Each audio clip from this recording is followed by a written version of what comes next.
Magandang araw po sa inyong lahat. Ang kwentong inyong mapapakinggan ay tungkol kay Lucio na isang dating kilalang antingero at tagapagtanggol sa kanilang baryo. Sa loob ng maraming taon ay pinanghawakan niya ang tiwala ng mga tao hanggang sa isang gabi ng pag-atake ng mga aswang ay bigla na lamang siyang nabigo na naging dahilan para magbago ang tingin ng mga tao sa kanya. At dahil doon, ay mas pinili na lamang ni Lucio na umalis at ipagkatiwala kay Julius ang kaligtasan ng kanilang lugar. Ngunit makalipas ang 10 taon, bumalik si Lucio sa kanilang baryo bilang isang palaboy na walang nakakakilala. Ngunit sa pagbabalik niya, ay nalaman niya na ang lalaking kanyang sinanay bilang hahalili sa kanya ay naging gahaman sa pera.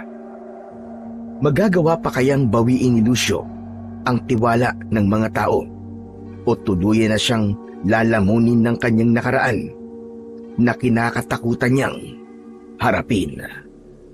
Ngunit bago ang lahat, mga idol, huwag po nating kalimutang mag-subscribe at i-hit ang notification bell sa aking YouTube channel na The Voice Addict at Apong Isaac para sa mas marami pang makapigil hiningang kwentong aswang at katatakutan mula sa mundo ng kababalaghan. Umpisahan na po natin ang kwento. Julius, maganda ka. Mamayang gabi, sasalakay ang mga aswang. Sigurado ko na isang malaki ang pagsalakay ang mangyayari. Kaya hindi tayo dapat maging kampante. Pero, Kuya Lucio, natatakot po kasi ako eh. Sa tingin ko po kasi, ay hindi pa ako handa. Bakit ka naman nag-iisip ng ganyan? Natatakot ka bang mamatay? Tandaan mo ito, Julius. Kung mamamatay tayo, habang pinagtatanggol ang mga tao, ay wala dapat tayong ikatakot dahil mamamatay tayo bilang isang bayani.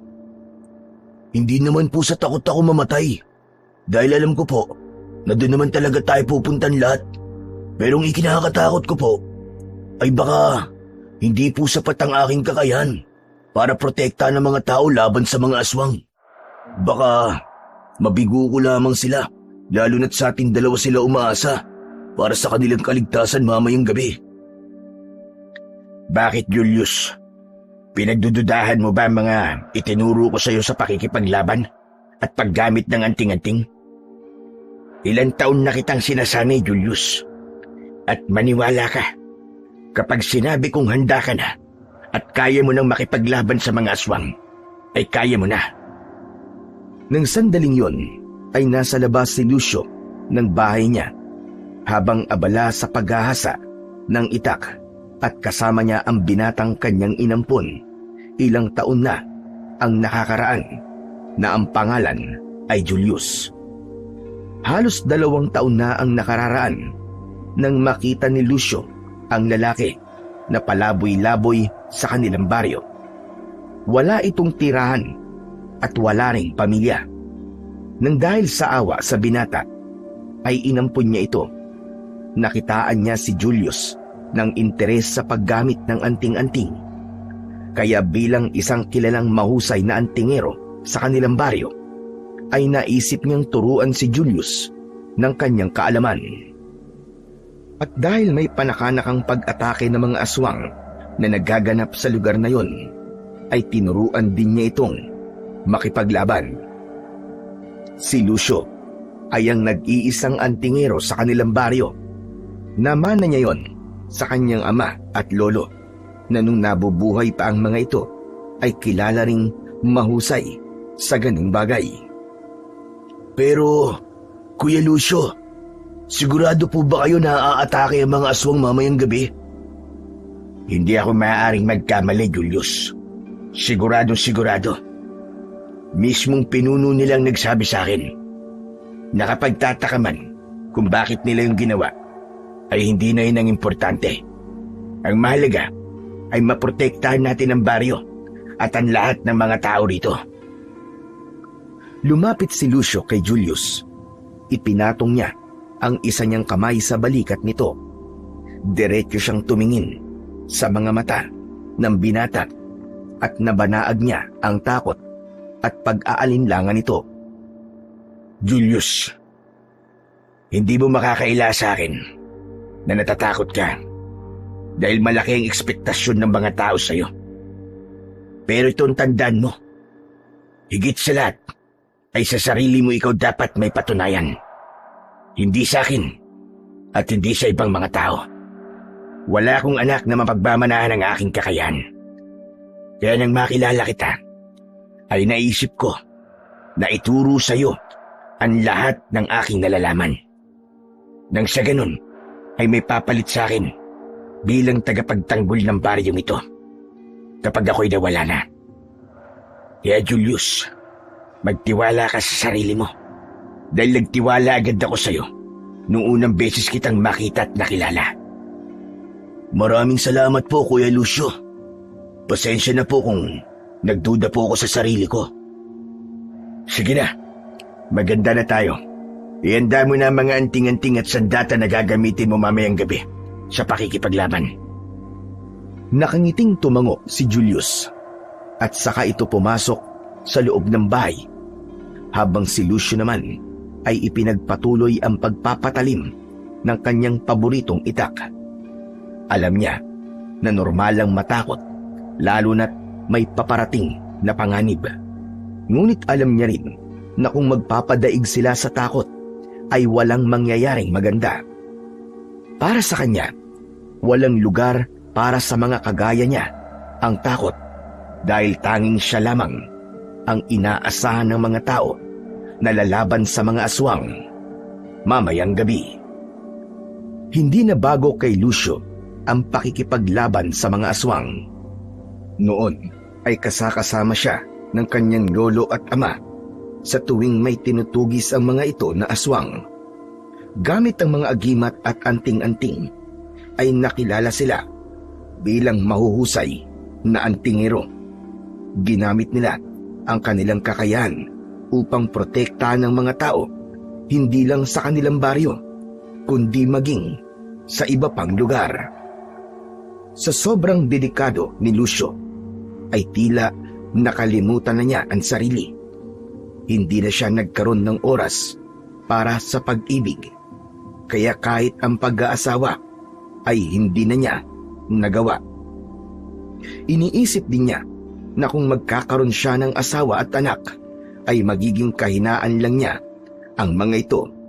Maaari kasing gamitin ng kanyang mga kalaban ang mga mahal niya sa buhay para madali siyang magapi. Kaya naman, nang dumating si Julius sa buhay ni Lucio, nakita niya na ito ang perpektong tagapagbana ng kanyang kakayahan at kaalaman. Pagsapit ng gabi, ay naging mas puspusan ang paghahanda ni na Lucio at Julius. Dinasalan ni Lucio ang pinakamalakas niyang anting-anting upang mas maging epektibo yon. Matapos niya yung dasalan, ay itinatong muna niya yon sa maliit na altar na nasa sala. Hindi po ba yan ang paborito niyo pong agimat? Tama ka, Julius. Ibinigay pa sa akin yan ng lolo ko bago siya bawian ng buhay. Yan ang nagbibigay sa akin ng kakaibang lakas at bilis. May proteksyon ding binibigay yan laban sa mga pangkaraniwang aswang. Pero lahat ng agimat ay meron ding kahinaan. Ano po ba ang kahinaan ng agimat na yan? Hindi yan maaaring mabasa. Kapag nabasa ang agimat na yan, ay mawawalan niya ng bisa at kailangan ko ulit yan dasalan. Kung ganun hindi niyo pala yan magagamit kapag umuulan. Tama ka, Julius. Pero sigurado naman ako na hindi uulan ngayong gabi. Kaya maaari ko yan gamitin. Oo nga pala. Nadasalan mo na ba yung mga anting-anting mo? Opo, handang-handa na po ako kung sakaling umatake na ang mga aswang. Mabuti naman kung ganun. Mamaya ilalabas na tayo. Kakaiba na ang hangin. Mabigat na. Nararamdaman ko na anumang sandali ay magsisimula ng umatake ang mga aswang. Matapos yun, ay kinuha na nila ang kani-kanilang itak na bagong hasa. Lumabas muna si Lucio upang mas mapakiramdaman niya ang paligid. Pumikit siya at dinama niya ang hangin. Maalinsangan yun at may naaamoy siyang hindi maganda. Amoy ng nabubulok na karne. Sa pagbukas ng kanyang mga mata, ay dumaan ang kakaibang kilabot sa kanyang buong katawan. Nagmamadali siyang bumalik sa loob ng bahay. Naabutan niya si Julius na handa na at may suot ng anting-anting sa leeg nito. Kailangan na nating lumabas, Julius. Nararamdaman kong paparating na mga aswang. Agad na kinuha ni Lucio ang agimat na nasa altar at sinabit niya yon sa kanyang leeg. Matapos yun, ay magkasama na silang lumabas ni Julius habang may bitbit na itak. Naglakad sila papunta sa may bukana ng gubat kung saan kadalasan na lumalabas o nagpapakita ang mga aswang. Sa tagal na ni Lucio na ginagawa ang bagay na yon, ay halos alam na niya kung paano mag-isip ang mga aswang. Matyagang naghintay sina Lucio sa bukana ng gubat. Nagtago sila sa likod ng isang makapal na halaman. Lumipas ang ilang minuto, ngunit wala pa rin silang nakitang mga aswang. Kuya, sigurado ka ba talaga na dito dadaan ng mga aswang? Siguradong sigurado ako, Julius. Dito sila palaging dumadaan kapag umaatake sila. Hindi natin dapat sila hayaan na makapunta sa mismong baryo upang wala na silang masaktan ng mga tao roon. Patuloy na naghintay ang dalawa sa pagdating ng mga aswang. Halos inabot sila ng kalahating oras doon, ngunit kahit anino ng aswang ay wala talaga silang nakita. Hanggang sa pareha silang nagulat nang makarinig sila ng sigawan ng mga tao sa hindi kalayuan. Mukhang sumasalakay na po ang mga aswang sa baryo. Hindi maaari. Alam ba nila na naghihintay tayo rito? Kaya sa iba sila dumaan para makapasok. Hindi nasagot ni Julius ang tanong sa kanya ni Lucio. Mabilis silang kumilos. Tumakbo sila papunta sa baryo at doon ay tumambad sa kanila ang isang kalinus-lunus na tagpo. Napakaraming aswang ang inaatake ang mga tao. May mga pumapasok sa mga bahay at may iba na walang awang nilalapa ang mga walang kalaban-laban. Nagsimulang makipaglaban sina Lucio at Julius sa mga aswang. Habang nakikipaglaban, ay pilit na hinahanap ni Lucio ang pinuno ng mga aswang. Pero sa dami ng aswang na naroon, ay nahirapan siyang gawin yun. Hanggang sa tumalon sa harap niya ang isang aswang na may mahahabang kuko at may mahaba rin na dila. Walang pagdadalawang isip na inatake ni Lucio ang aswang. Tinaga niya ito at bumaon ng itak sa balikat ng aswang. Inasahan niya na lalamunin ito ng apoy dahil sa suot niyang agimat. Pero hindi yun nangyari. Nagulat si Lucio. Bahagya siyang napaatras. Pinakiramdaman niya ang kanyang agimat at doon niya napagtanto na tila nawala ang kapangyarihan nun. Sinamantala ng aswang ang pagtataka ni Lucio at mahigpit nitong hinawakan ang braso niya sabay kagat sa kanyang balikat. Napasigaw siya sa sakit at buong lakas niyang sinaksak ang leeg ng aswang. Bumagsak ito, pero bago pa man siya makabawi ay dalawang aswang pa ang sabay na umatake sa kanya na nahirapan siyang patayin. Patuloy ang sigawan ng mga tao. Labis na naaapektuhan si Lucio sa katotohanan na walang bisa ang agimat niya ng sandaling yun. Ganun pa man ay patuloy siyang nakipaglaban. Nasugatan niya ang isa sa mga aswang, pero napakadali siya nitong nabuhat at naitapon sa malayo. Malakas na humampas ang ulo ni Lucio sa malaking bato. Nanlabo ang kanyang paningin habang tumutulo ang dugo mula sa sugat niya sa kanyang ulo. Tumayo si Lucio habang papalapit ang isang babaeng aswang na nakangisi. Halika! Lumapit ka rito, Diablong Buwang! Hindi ako natatakot sa'yo! Sinugod si Lucio ng babaeng aswang. Tinaga niya ito, pero mabilis yun nakaiwas.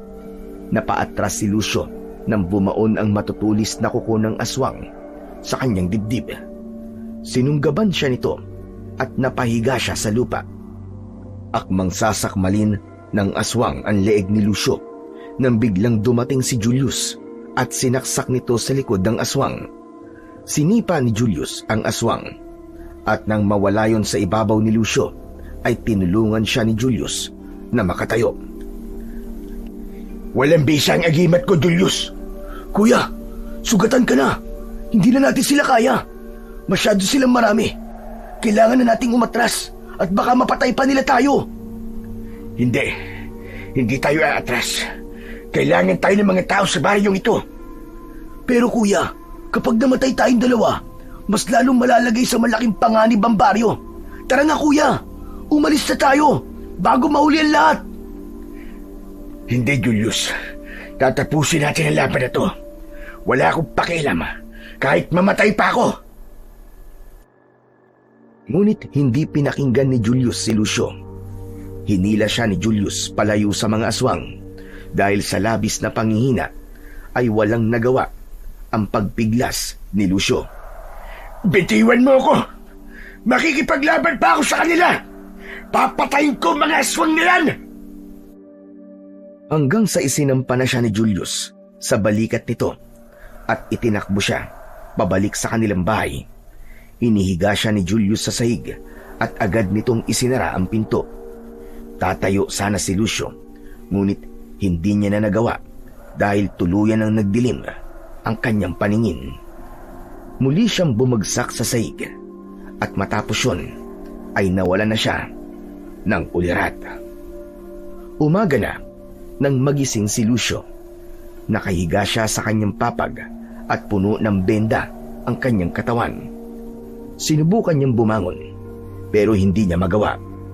Konting galaw lang ay may nararamdaman na siyang matinding sakit sa iba't ibang parte ng kanyang katawan. Bumalik sa alaala niya ang nangyari nung nakaraang gabi. Malinaw niyang naalala ang kawalan ng bisa ng suot niyang agimat, maging ang sigaw at pagmamakaawa ng mga tao ay paulit-ulit na bumalik sa kanyang isipan. Julius! Julius, nasan ka? Julius! Paulit-ulit na tinawag ni Lucio si Julius. Maya-maya ay humahangos itong pumasok sa kanyang silid. Mabuti naman po at nagising na kayo, Kuya Lucio. Ginamot ko na po ang mga sugat nyo. Pero wag po muna kayo masyadong gumalaw.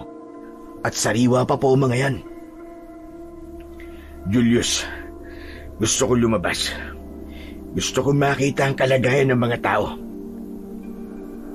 Pero Kuya Lucio, mas makabubuti po kung magpapahinga ka muna. Magpagaling ka na muna.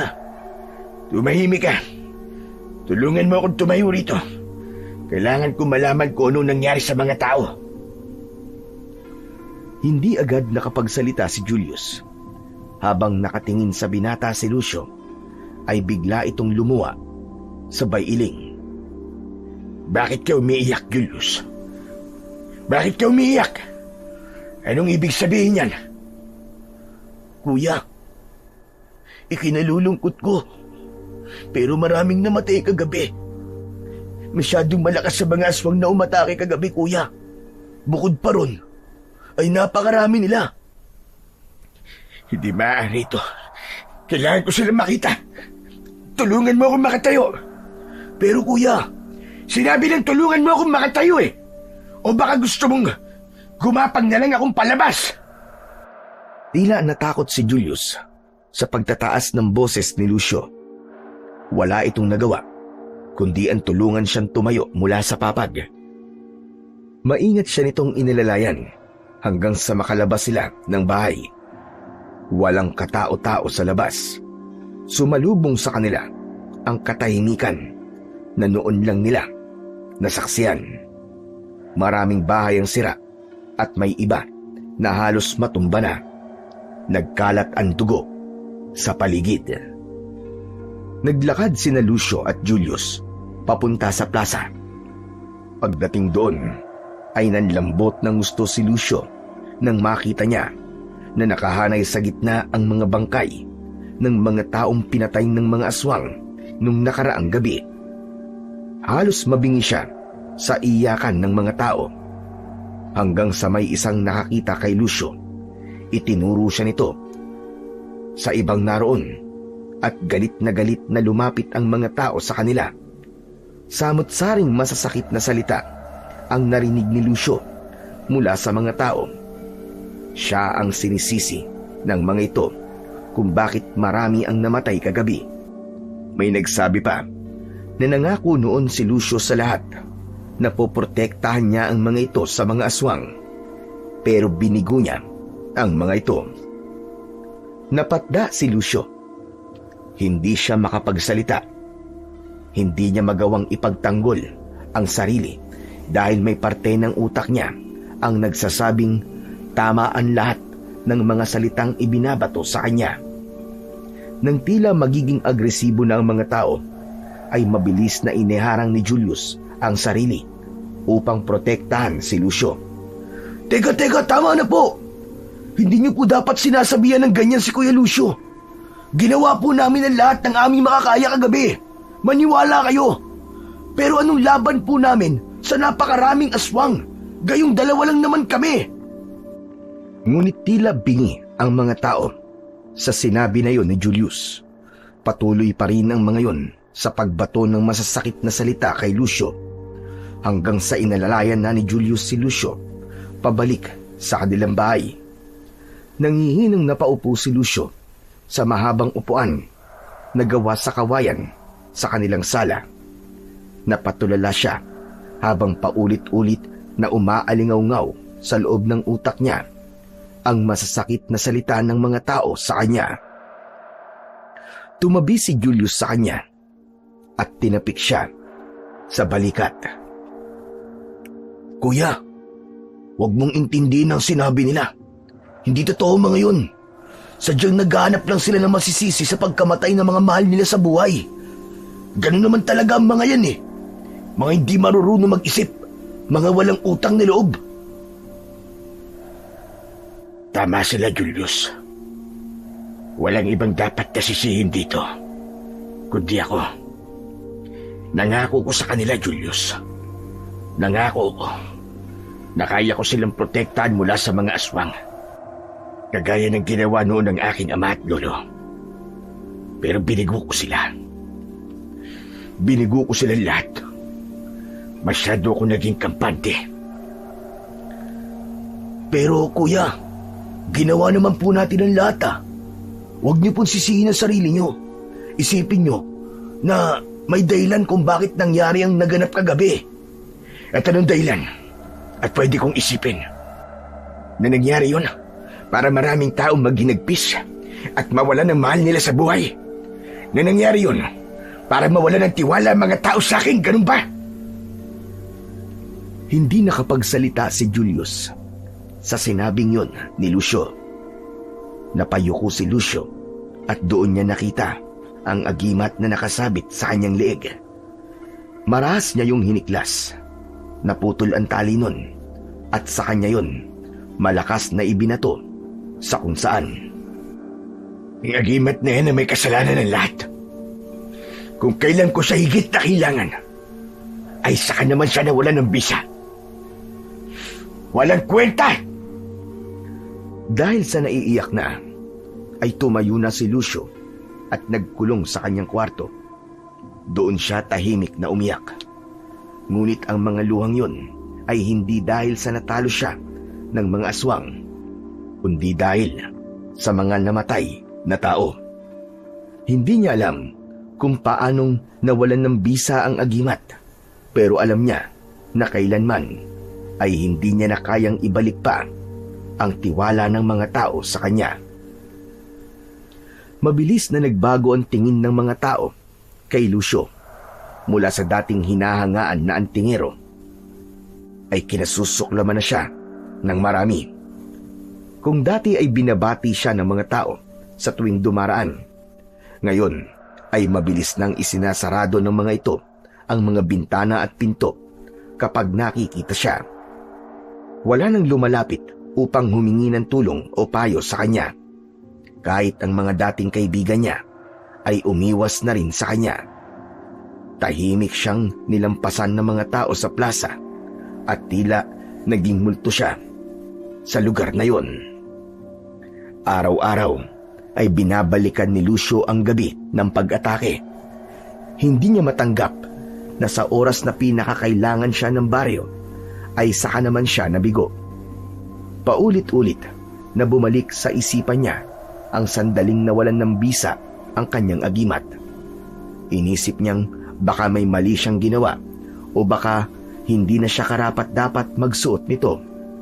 Ramdam niya ang bigat sa dibdib tuwing naiisip ang mga nasugatan at namatay. Hindi sapat ang kahit na anong paliwanag ni Julius upang mapawi ang konsensya niyang unti-unting sumisira sa kanya. Kahit na anong gawin niya, ay hindi niya mapigilang sisihin ang sarili sa nangyaring trahedya sa kanilang baryo.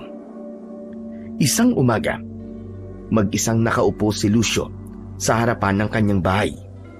Pinagmamasdan niya ang mga taong dumadaan habang umaasa siya na kahit isa man lang ay merong babati sa kanya. Ngunit sinasaktan lang niya ang sarili sa bagay na yon, dahil hanggang sa sandaling yon ay ramdam pa rin ang galit ng marami sa kanya. Makalipas ang ilang sandali, ay isang hindi inaasahang bisita ang dumating. Walang iba kundi ang butihing kapitan ng kanilang baryo na si Kapitan Betong. Isa itong matandang lalaki na kaibigan noon ng kanyang lolo. Tumayo si Kapitan Betong sa harapan ni Lucio at binati siya. Magandang umaga ho, Kapitan Betong. Anong sadya niyo't naparito kayo? Gusto ko lang na makipagkwentuhan sa'yo, Lucio. Alam ko na kailangan mo ng makakausap sa mga panahong ito. Kusang umupo ang kapitan sa tabi ni Lucio. Narinig niya ang pagbuntong hininga ng matandang lalaki. Alam kong mahirap ang pinagdadaanan mo ngayon, Lucio. Hindi ko pa man nararanasan, pero ramdam ko na napakasakit para sa iyo ang nangyari nung gabing sinalakay tayo ng mga aswang. Tama kayo, Kapitan.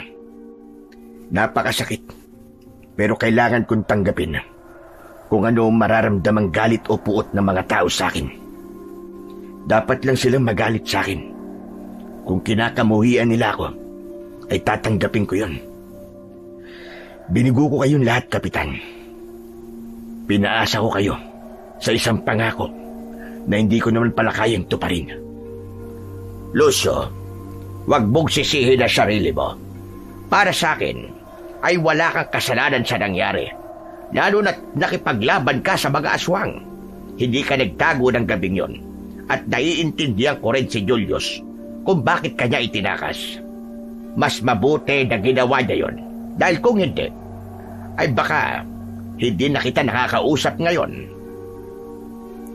Pero sana nga, Kapitan, ay namatay na lang ako nung gabing yon. Para hindi ko na nararanasan ang galit ng mga tao. Baka kung nasawi ako nung gabing yon, ay hindi ganito magiging tingin ng lahat sa akin. Panigurado na isang bayaning turing nila sa akin dahil namatay ako na nakikipaglaban. Lucio, may dahilan kung bakit buhay ka pa rin hanggang ngayon. At ang dahilan na yon ang kailangan mong hanapin at alamin. Hindi na nakapagsalita pa si Lucio. Marahang tinapik ni Kapitan Betong ang balikat niya at saka ito nagpaalam. Nang muling mapag-isa si Lucio, ay pinag-isipan niya ang huling sinabi ng kapitan. Ngunit kahit na anong halukay niya sa kanyang utak, ay hindi siya makahanap ng konkretong dahilan kung bakit nangyari ang lahat ng iyon. Makalipas ang ilang buwan, ay wala pa ring nagbago sa malamig na pakikitungo ng mga tao kay Lucio. Pakiramdam niya ay araw-araw siyang pinaparusahan at pabigat ng pabigat ang kanyang nararamdaman. Hanggang sa tuluyan ng may pumitik sa utak ni Lucio at isang desisyon ang kanyang nabuo.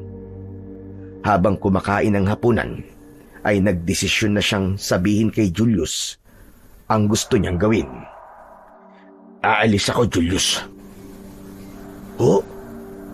Saan po ang punta niyo, kuya? Saka, gaano kang katagal mawawala? Hindi ko alam kung saan ako pupunta. At hindi na ako babalik dito. Ano? Nagbibiro lang po kayo, di ba? Tama ang narinig mo, Julius. At hindi ako nagbibiro. Aalis na ako sa baryong ito. At kahit kailan, ay hindi na ako magbabalik. Hindi ko na kaya kung paano akong itrato ng mga tao rito. Pakiramdam ko, ay hindi na magbabagong tingin nila sa akin. At hindi na mabubura sa isipan nila na binugo ko sila. Pero Kuya Lucio, hindi solusyon na umalis ka. Bigyan mo pa ng panahon ng mga tao at sigurado ko na babalik din sa dati ang lahat. Alam kong hindi na mangyayari ang bagay na yan. At alam ko na hindi na ako kailangan ng mga tao rito. Mariing umiling si Julius. Naluluwa nitong ibinaba ang kubyertos at diretsyong tumingin kay Lucio. Pero kuya, paano naman ako? Kapag umalis kayo, wala na akong kasama dito sa bahay mo. Ang mabuti pa siguro sumama na lang ako sa pag-alis mo. Hindi ka maaaring sumama sa pag-alis ko, Julius. Hindi tayo sigurado kung kailan muli aatake mga aswang. Kailangan ay narito ka para ipagtanggol ang mga tao. Ikaw na lamang ang pag-asa nila. Hindi ko po yung kaya na mag-isa, kuya. Kaya mo, Julius. Alam kong kaya mo. Nakikita ko sa iyo ang kakayahan ng isang mahusay na antingero. Lahat naman ay naituro ko na sa iyo. Ang kailangan mo na lamang gawin ay patuloy mong palakasin ang iyong katawan at palawigin pa ang iyong kaalaman. Huwag kang mag-alala dahil ipapamana ko na sa iyo ang lahat ng aking anting-anting at sandata. Maging ang bahay at lupa na to ay sa iyo na. Ibawi mo ako sa mga tao, Julius. Patunayan mo sa kanila na may nagawa kong maganda at yun ay ang ampunin ka at ituro ko sa iyo ang aking lahat ng mga kaalaman. Kuya Lucio, huwag ka nang umalis. Nakikiusap ako sa iyo. Pinal na ang aking desisyon at hindi na ito magbabago. Basta mangako ka sa akin na hindi mo ako bibiguin. Mangako ka na sa sandaling umatake ang mga aswang ay poprotektahan mo ang ating baryo sa abot ng iyong makakaya. Patuloy na umiyak si Julius habang si Lucio ay pinigilan ang sarili niyang emosyon. Masakit para sa kanya na iwanan na mag-isa si Julius, lalo na't itinuring niya na ito na parang tunay niyang kapatid. Ngunit naniniwala siya na ang pag-alis niya sa baryong kanyang kinalakihan ang tanging paraan upang magkaroon siya ng kapayapaan ng kaisipan. Madaling araw nang umalis si Lucio, sinigurado niyang tulog si Julius dahil nangamba siya na baka kapag pinigilan siya nito ay hindi niya ituloy ang kanyang pag-alis. Madilim pa nang naglakad si Lucio sa labas. Tahimik ang paligid at kahit isang tao ay wala siyang nakita. Mabigat ang mga hakbang niya. Hindi niya inakala na darating ang araw na pipiliin niyang lisanin ang lugar na yon dahil pakiramdam niya ay hindi na siya kailangan ng mga tao roon. Makalipas ang halos isang oras na paglalakad, ay narating na ni Lucio ang istasyon ng bus. Sumakay siya ng bus papuntang Maynila. Naisip niya na makipagsapalaran doon kahit wala siyang kilala roon na maaari niyang tuluyan. Ang tanging nasa isip niya ay ang makalayo sa kanilang baryo. Hindi nagtagal ay umalis na ang bus, ngunit sa hindi inaasahang pangyayari ay 2 lalaking may baril ang nagdeklara ng hold up. Tinangay ng mga yon ang wallet ng lahat ng pasahero, kasama na ang kay Lucio. Hindi na niya naisip na lumaban sapagkat may baril ang mga lalaki. Nanlumo ng gusto si Lucio dahil nasa wallet niya ang lahat ng pera niya. Ang tanging naiwan sa kanya ay ang traveling bag na puro damit ang laman. Hindi na ako maaaring magpunta nito sa Maynila dahil wala na akong pera. Mas mahihirapan ako magsimula ng bagong buhay doon dahil kada galaw sa syudad ay may bayad. Kaya kahit wala pa siya sa Maynila, ay bumaba na ng bus si Lucio. May mangilang-ilang kabahayan sa tabi ng kalsada, pero mas pinili niyang tahakin ang madamong daan. Umasa siya na sa dulo nun ay may matatagpuan siyang isang baryo kung saan maaari siyang makapagsimula ng kanyang bagong buhay. Sa loob ng halos 10 taon ay nanirahan si Lucio sa isang maliit na baryo sa gilid ng bundok bilang isang palaboy. Wala siyang bahay at araw-araw siyang naglalakad upang mangalakal ng bakal at bote o kaya naman ay manghingi ng barya at pagkain sa mga taong nakakasalubong niya. Marumi ang kanyang kasuotan. Mahaba na ang kanyang buhok at napakalayo na niya sa dating respetadong antingero. Walang nakakakilala sa kanya sa lugar na yon. Sa mga mata ng mga tao roon ay isa lang siyang palaboy na walang direksyon ang buhay. Sa kabila ng hirap ng buhay ay mas pinili ni Lucio ang ganung uri ng pamumuhay at hindi sumagi sa isip niya ang bumalik sa baryong pinanggalingan niya. Wala ng mga taong umaasa sa kanya. Wala ng mga mata na tumitingin na parabang wala siyang nagawang tama.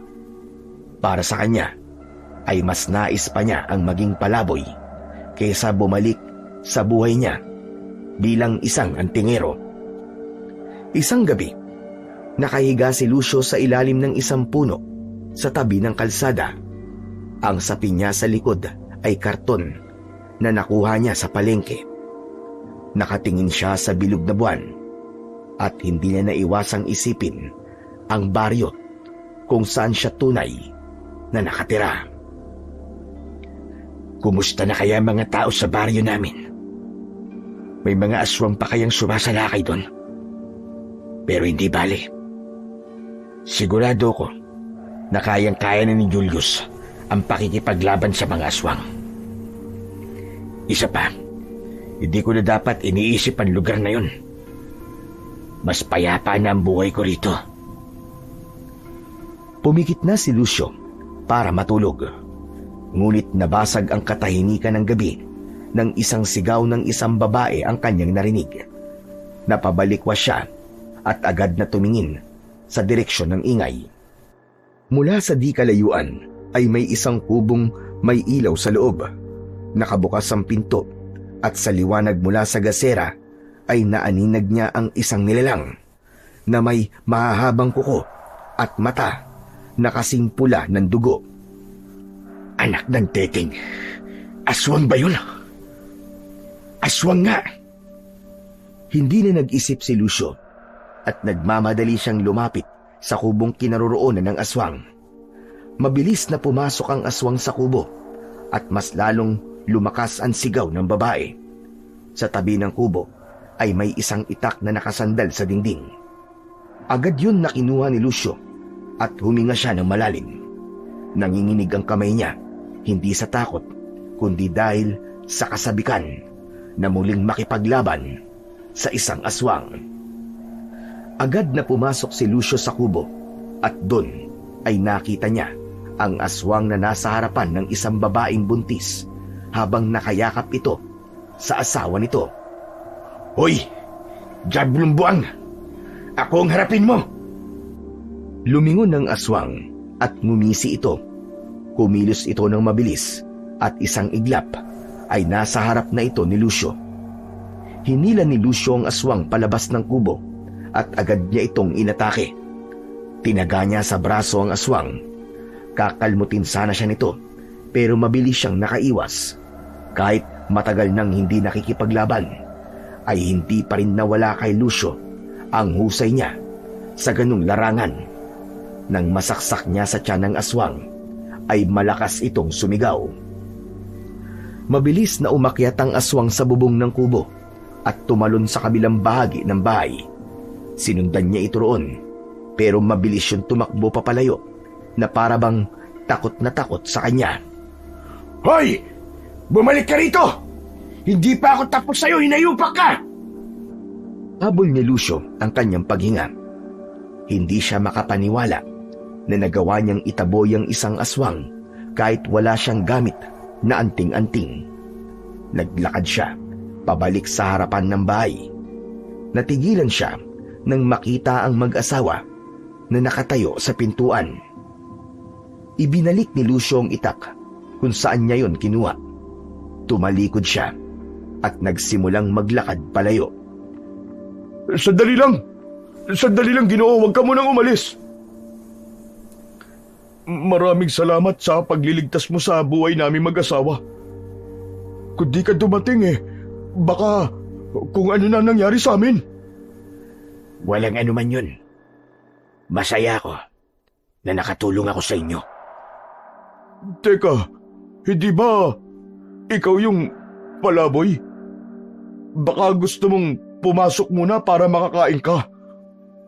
Ang totoo ay ayaw ni Lucio na may makilala sa lugar na yon. Ayaw niyang magkaroon ng kaibigan dahil inisip niya na mas magiging payapa ang buhay niya kung mag-isa lang siya. Ngunit hindi niya kayang tanggihan ang alok na pagkain ng lalaki. Umaga pa, nang huli siyang nakakain. Kumakalam na ang sikmura niya, kaya humarap siya sa mag-asawa. Ano bang ulam niyo?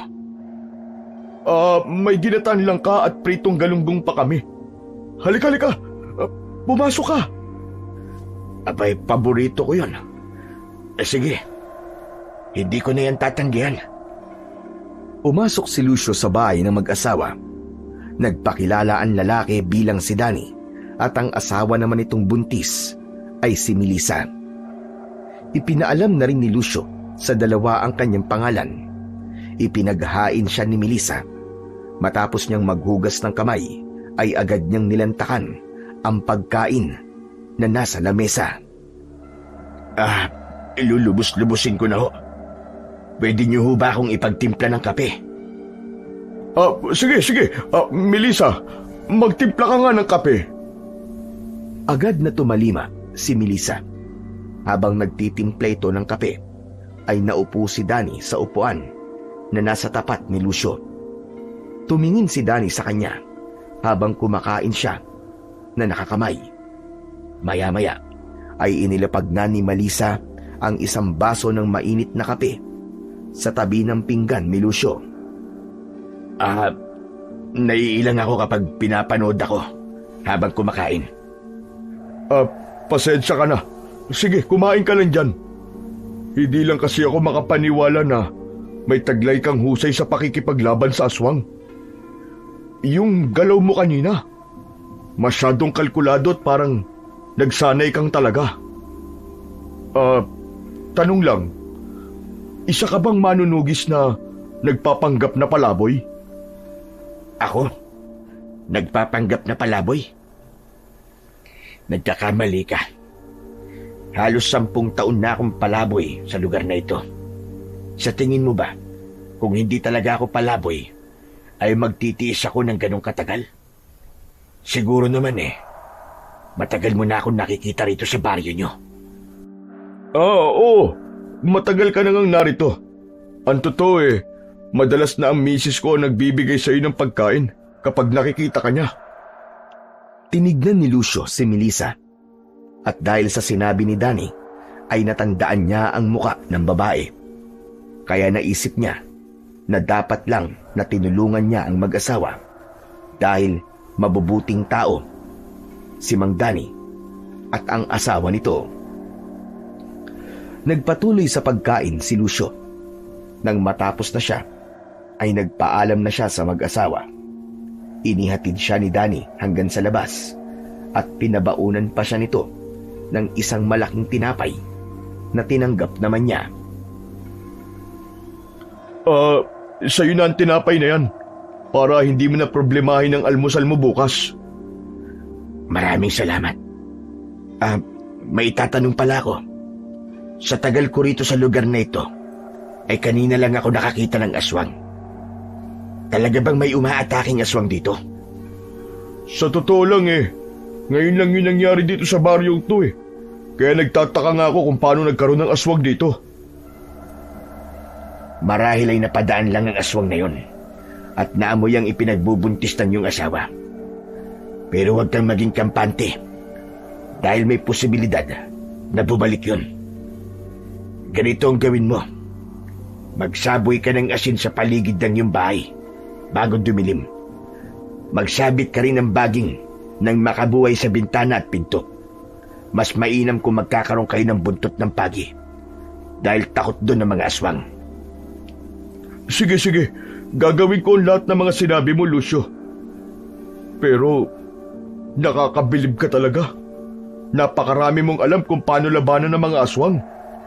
Alam mo, nagdududa talaga ako sa'yo Baka nga, isa kang manunugis o isang antingero.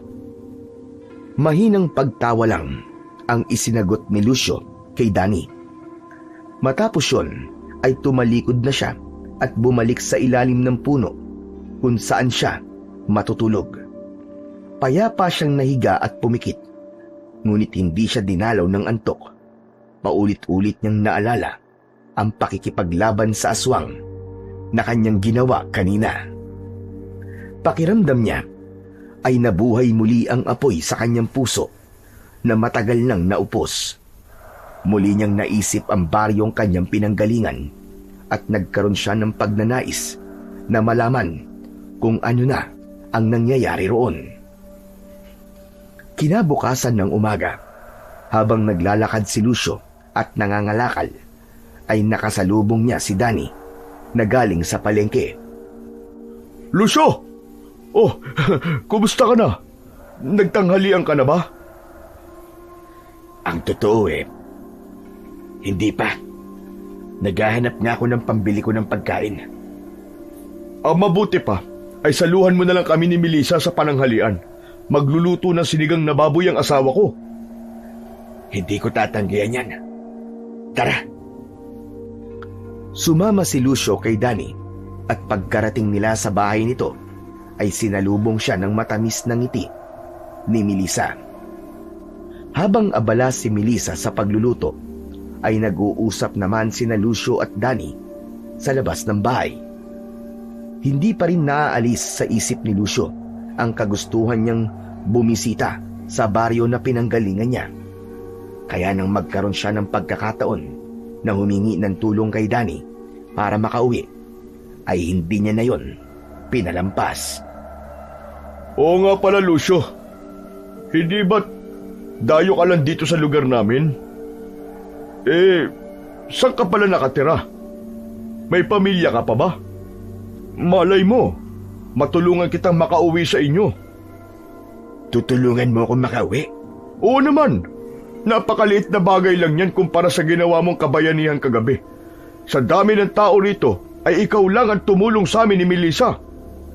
Huwag lang sanang sa ibang bansa ka nakatira ha, kasi wala kaming budget na pambili ng tiket para makasakay ka ng eroplano. Ipinaalam ni Lucio ang pangalan ng baryo kung saan siya nakatira. Oh, hindi naman pala ganun kalayo ang baryong pinanggalingan mo Sa pagkakaalam ko, ay 5 hanggang 6 na oras lang ang biyahe papunta ron mula rito. Gusto mo bang umuwi na roon? Gusto sana. Pero, bisita lang. May mga tao lang akong gustong makita ron. Kung ganun, sige. bibigyan ka namin ni Melissa ng pera para sa pamasahe mo. Seryoso ka ba, Danny? Gagawin mo talaga yan? Oo. Bakit ba parang hindi ka makapaniwala? Hindi ko lang akalain na may mga tao pa palang tutulong sa akin sa kalagayan ko ngayon. Ano ka ba naman, Lucio? Utang namin ni Melissa sa iyo ang buhay namin. Kaya maraming salamat talaga. Ang totoo ay hindi lang kami ang iniligtas mo, kundi maging ang buhay ng anak namin. Natahimik si Lucio sa sinabing yun ni Danny. Nais niyang maiyak ng sandaling yun, pero pinigilan niya ang pagpatak ng kanyang mga luha. Hindi siya makapaniwala na isang beses lamang niyang tinulungan si Danny at Melissa. Pero kung magpasalamat sa kanya ang mga ito, ay ganun na lamang. Naikumpara niya yon sa mga tao sa lugar niya, kung saan ilang beses na siyang nakipaglaban sa mga aswang upang protekta ng mga ito, pero kahit isang simpleng pasasalamat ay wala siyang natanggap. Ngunit sa kabila nun, alam ni Lucio na hindi pa rin niya kayang tiisin ang baryo kung saan siya hinubog bilang isang mahusay na antingero. Nang sumunod na araw, ay inihatid si Lucio ni Danny sa labas ng baryo. Bitbit ni Lucio ang isang plastic bag na naglalaman ng ilang pirasong damit. Pagdating nila roon, ay inabutan pa siya ni Danny ng 3,000 piso. Napamaang naman si Lucio. Sa dulo ba ng Pilipinas ang pupuntahan ko? Sobra naman to sa pamasahe ko pa uwi, Danny. Si Melissa nagsabi na pasobrahan namin ang ibibigay namin pamasahe sa iyo para may panggastos ka rin kahit papano. Danny, maraming salamat sa inyo ni Melissa.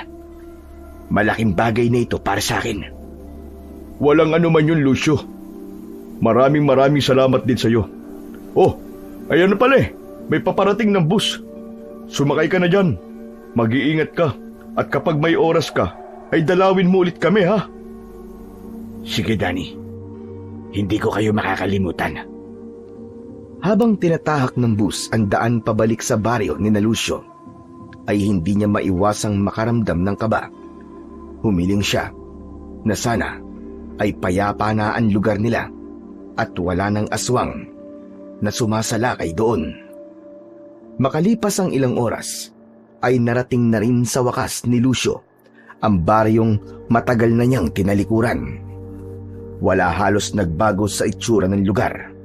Naroon pa rin ang mga lumang bahay na gawa sa kahoy at pawid, ang maliit na palengke sa bukana at ang simbahan na minsang naging tagpuan ng mga tao tuwing may panganib. Ngunit sa kabila ng pamilyar na tanawin, ay naramdaman ni Lucio ang malamig na pagbabago. Walang masyadong tao sa kalsada kahit maliwanag pa. Ang mga tindahan ay sarado. Ang mga bahay ay tila mas piniling manatiling nakapinid. Habang naglalakad si Lucio, walang isa man ang tumingin o lumapit sa kanya.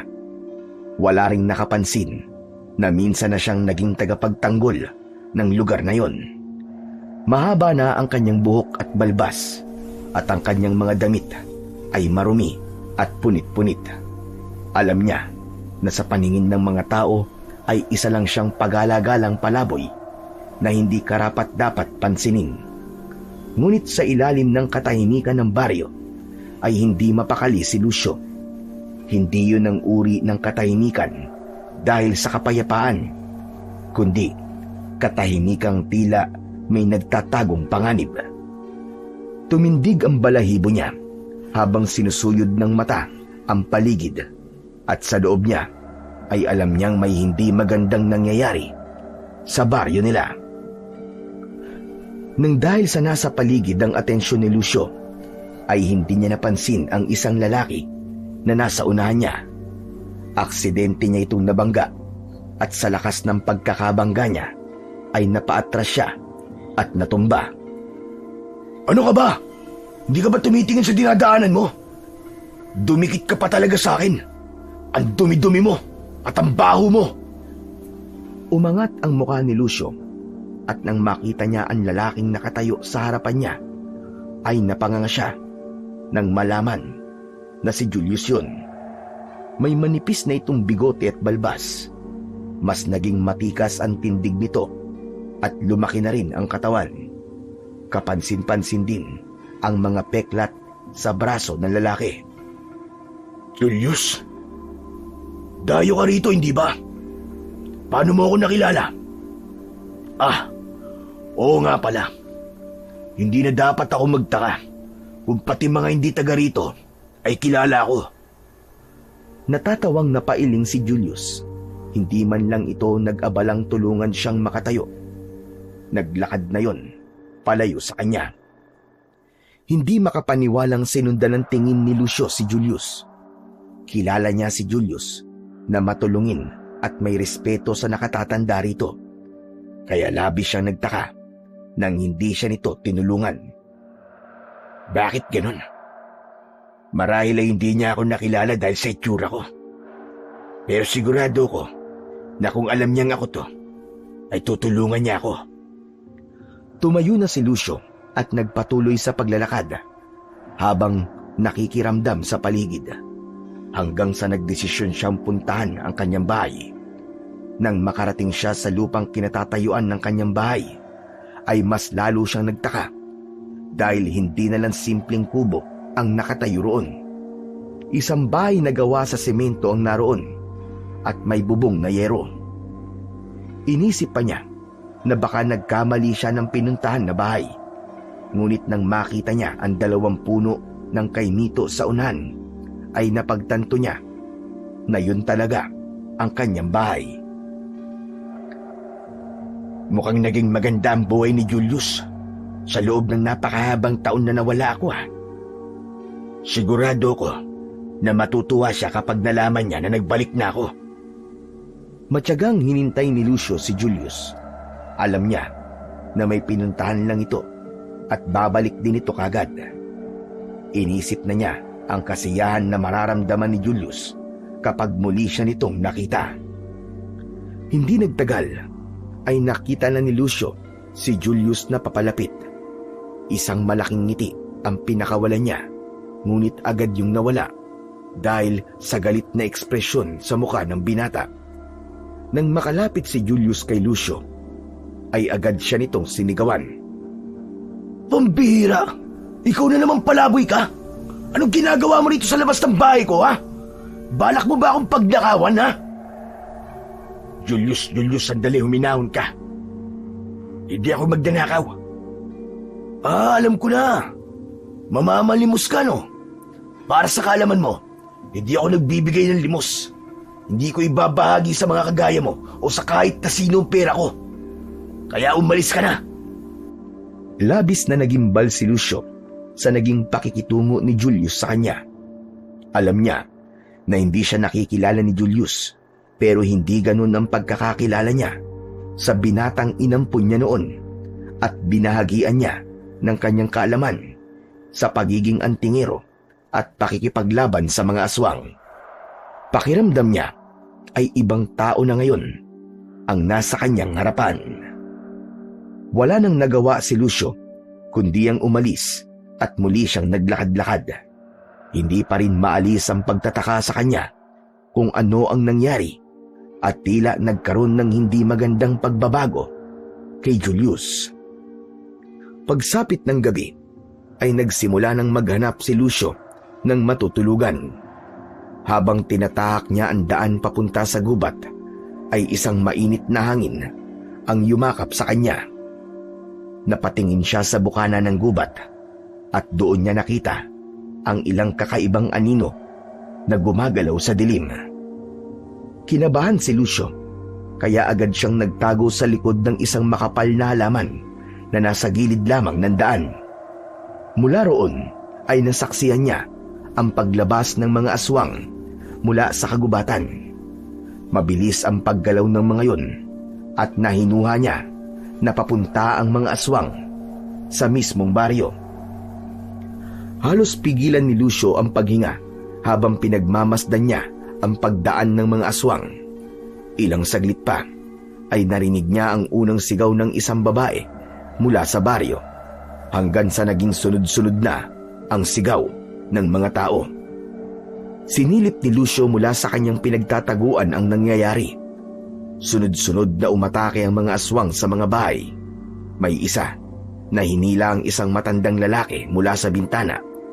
Sumisigaw ang mga tao, nagtatakbuhan at naghahanap ng matataguan. Sigurado ko na ipagtatanggol kayo ni Julius. Alam kong lalabas siya para labanan ng mga aswang. Ngunit lumipas ang ilang minuto nang walang Julius na humarap sa mga aswang para makipaglaban. Hanggang sa nagdesisyon na si Lucio na harapin mismo ang mga aswang.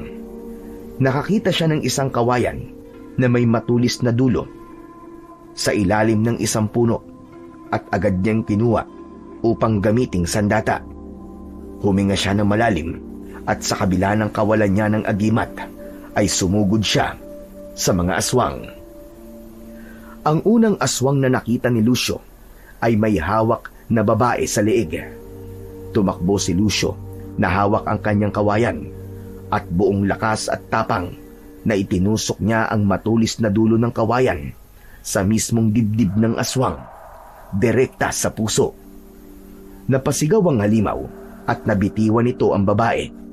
Bago pa ito makabawi, ay sinaksak niya ito sa leeg na naging sanhi ng kamatayan nito.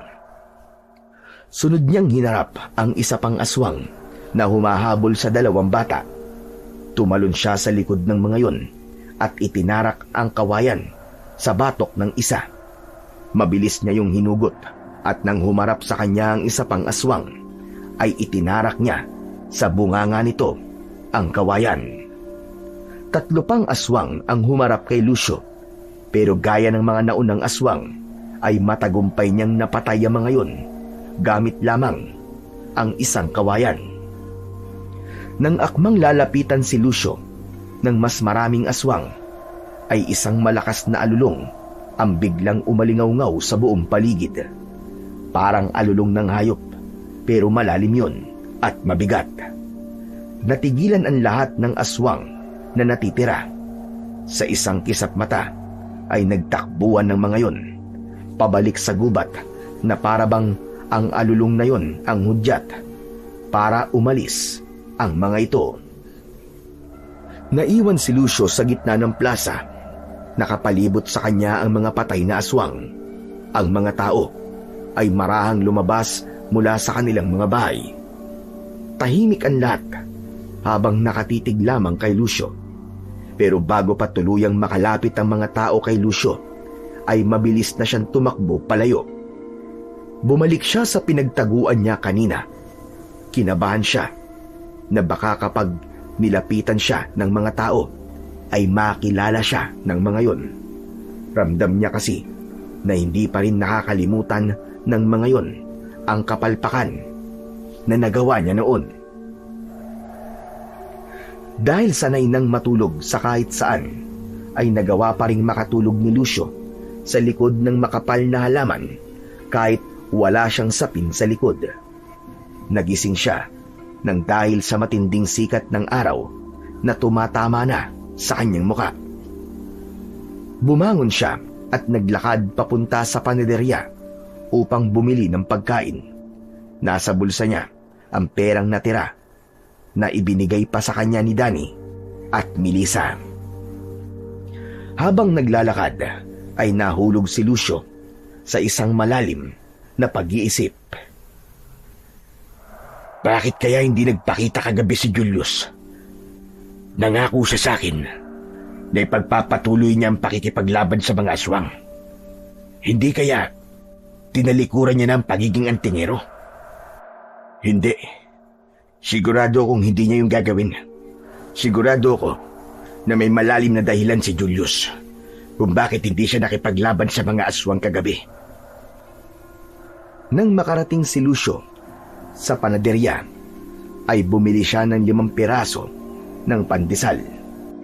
Nakakita siya ng poso at doon na lang siya uminom nang maubos niya ang mga tinapay.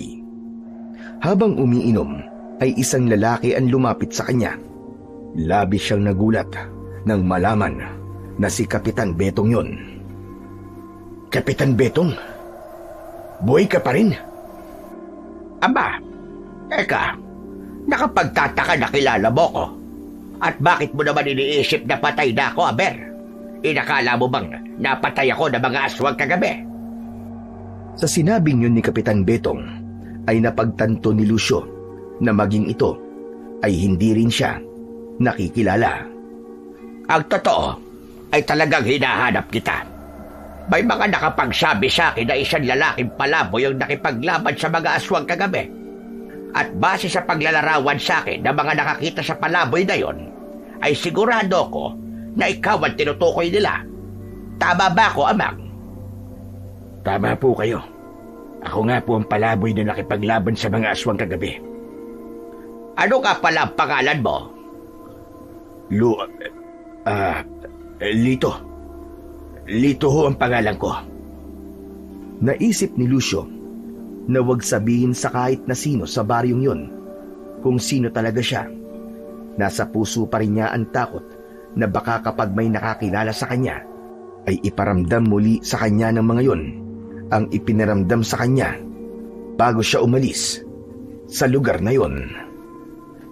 Maraming salamat sa kabayanihan at katapangan na ipinakita mo kagabi, Lito. Hindi kami makapaniwala na ang isang dayong kagaya mo pa ang magkakaroon ng lakas ng loob na tulungan kami. Alam kong wala kang tinutuluyan, kaya bukas ang aking tahanan para naman may maayos kang matutulugan tuwing gabi at para hindi mo na rin problemahin ang iyong pagkain sa araw-araw. Hindi na kailangan mag-isip ni Lucio. Kailangan niya ng maayos na matutuluyan upang makapag-isip siya ng maayos. Kaya mabilis siyang umuo sa alok na yon ni Kapitan Betong. Matapos ang maikling pag-uusap, ay isinama na ni Kapitan Betong si Lucio sa simple nitong tirahan. Sinabi ng kapitan na dahil iisa lamang ang kwarto sa bahay nito, ay sa sala na lamang matutulog si Lucio. Ipinaghain din siya nito ng matinong almusal. At habang kumakain si Lucio, ay nagpatuloy ang kanilang pag-uusap. Ang totoo ay napadpad lang po ko sa baryo niyo, Kapitan. Matagal na po bang sumasalakay ang mga aswang dito? Abay, matagal na. Hindi ko na mabilang kung ilang taon na kaming nabubuhay na natatakot sa pagsapit ng gabi dahil hindi namin alam kung kailan aatake ang mga damotres na aswang na yon. Wala po bang grupo ng mga tao na nakikipaglaban sa mga aswang para ipagtanggol po mga taong walang kakayang makipaglaban? Sa kasamaang palad ay wala. Pero may isa kaming mahusay na antingero dito at may kakayahan din siyang makipaglaban sa mga aswang. Si Julius. Siya ang nag-iisang sinanay ng dating antingero at manunugis namin dito. Natigilan si Lucio nang marinig niya ang pangalan ni Julius. Kung ganun meron naman pala kayong antingero rito. Bakit hindi ko siya nakitang nakipaglaban sa mga aswang kagabi? Dahil hindi kami nakapagbigay ng bayad sa kanya para sa buwan na ito. Ano kanyo? Bayad? Anong bayad? Para saan? Bayad para ipagtanggol niya kami sa mga aswang. Simula kasi nang umalis ang antingero na nagturo sa kanya, ay siya na ang pumalit dito. Nung una ay hindi nagpapabayad si Julius. Pero matapos ang ilang matagumpay na pakikipaglaban niya sa mga aswang, ay doon na siya nagsimulang maningil ng pera sa mga tao. Nag-aambagan kaming lahat para lang maibigay ang halaga ng pera na kailangan niya para protektahan niya kami laban sa mga aswang. Ngunit nitong mga nakaraang buwan ay hindi na kami makapagbigay sa kanya dahil sa halos wala na rin perang mga tao rito. Nakalulungkot nga dahil hindi siya kagaya ni Lucio, yung antingerong tinutukoy ko na nagturo kay Julius ng paggamit ng anting-anting at pakikipaglaban sa mga aswang. Sigurado ko na kung malalaman lang ni Lucio ang ginagawa ni Julius, ay labis yung magagalit. Pero bakit naman kailangan maningil ni Julius? Ang totoo ay walang problema sa amin kung maningil siya. Lalo na't alam naming lahat na wala naman siyang trabaho. Pero sana ay kinonsidera niya ang pamumuhay dito ng mga tao at hindi niya nilakihan ang perang hinihingi niya sa amin kada buwan. Hindi napigilan ni Lucio ang mapailing sa mga nalaman niya sa kanilang kapitan. Doon na niya napagtanto na kaya pala nag-iba na ang ugali ni Julius ay dahil sa nagpalamon na ito sa kapangyarihan ng salapi. Hindi niya ito tinuruan na maging mapanlamang sa kapwa. Noong siya pa ang antingero sa baryo na yon, ay hindi siya naniningil ng pera kahit kailan. Sapat na sa kanya na masigurong ligtas ang mga tao roon mula sa mga aswang. Simula noon ay sa bahay na ni Kapitan Betong nanirahan si Lucio. Mula sa pagiging palaboy ng napakahabang panahon ay nagkaroon na rin siya sa wakas ng maayos na tutuluyan. Hinimok siya ni Kapitan Betong na magpagupit ng buhok at ng bigote at balbas, ngunit maigpit siyang tumanggi dahil may posibilidad na makikilala siya ng kapitan kapag ginawa niya yon. Habang kumakain ng agahan, ay naisipan ni Lucio na alamin kay Kapitan Betong kung ano na ang iniisip ng mga tao tungkol sa kanya matapos ang halos 10 taon. Kapitan, yung bang sinabi mong Lucio na nagturo kay Julius ng pagiging antingero, nasa na siya ngayon? Walang nakakaalam kung nasan siya ngayon. At sabi lang ni Julius sa amin ay pagod na si Lucio na makipaglaban sa mga aswang. Sabi rin daw ni Lucio bago ito umalis na walang utang na loob ang mga tao rito, kaya mas mabuting mamatay na kaming lahat sa kamay ng mga aswang. Napatiimbagang si Lucio. Sa parting yun ay nalaman niya na nagsinungaling si Julius sa mga tao upang mas lalong magalit ang mga ito sa kanya. Pero hindi ako naniniwala na yun ang dahilan ni Lucio kaya siya umalis dito. Bata pa lang si Lucio ay kilala ko na siya dahil magkaibigan kami ng lolo niya. Hindi ganong klaseng tao si Lucio at hindi siya nagsasalita ng ganon. Kaya sana, kung nasaan man si Lucio ngayon, ay magkaroon siya ng lakas ng loob na magbalik dito upang linisin ang kanyang pangalan na mas lalong sinira ni Julius. Dapat din niya kausapin si Julius dahil alam kong siya lamang ang makakapagpabago rito. Naubo si Lucio dahil tila naramdaman niya na para bang direkta yung sinabi sa kanya ni Kapitan Betong. Oh, ano nangyari sa'yo? Ayos ka lang ba? Uminom ka ng tubig lito at baka mabulunan ka yan. Kaya nga po, Kapitan Ang sarap po kasi nitong niluto niyong sinangag. Agad na kinuha ni Lucio ang isang baso ng tubig at diretsong inubos ang laman. Naisip niya na darating din ang araw na kailangan niya ng lumantad upang ipaalala kay Julius kung bakit niya ito tinuruan ng mga dapat nitong matutunan. Ngunit hindi pa yon ang panahon para gawin niya ang bagay na yon. Kailangan muna niyang timbangin ang lahat ng nangyayari sa baryo nila. Kapag may pagkakataon, ay naglalakad-lakad si Lucio sa buong baryo upang magmasid. Kampante na siyang walang makakakilala sa kanya dahil kahit sina Julius at Kapitan Betong na parehas na malapit sa kanya, ay hindi siya nakilala. Nakita niya ang kasipagan ng mga tao sa pagtatrabaho upang kumita ng pera. Magandang bagay sana yon, pero nalungkot siya dahil sa katotohanang malaking bahagi ng perang pinaghihirapan ng mga yon ay napupunta lamang kay Julius. Hanggang isang araw, habang nasa labas ng bahay ni Kapitan Betong si Lucio, ay biglang dumating si Julius. Nagulat si Julius nang makita siya at agad na bumakas ang inis sa mukha nito. Hoy, ikaw palaboy! Anong ginagawa mo rito, ha? Huwag mong sabihin na nanakawan mo si Kapitan. Manahimik ka. Hindi ako magnanakaw. Dito ako nakatira. Aba, at anong ginawa mo para patirain ka ni Kapitan sa bahay niya? Pagtanaw niya ito ng utang na loob sa akin dahil nakipaglaban ako sa mga aswang na dapat ay ikaw ang gumawa. Kalokohan! Ikaw, na isang palaboy, nakipaglaban sa mga aswang? Huwag ka nga mag-ilusyon. Walang ibang kayang makipaglaban sa mga aswang sa baryo na to, kundi tanging ako lamang. Dahil lahat kayo ay duwag. Mula sa loob ng bahay ay lumabas si Kapitan Betong. Tumayo ito sa tabi ni Lucio at humarap kay Julius. Totoo sinabi niya, Julius. Siyang nag-iisang nakipaglaban sa mga aswang nung huling pagsalakay nila rito.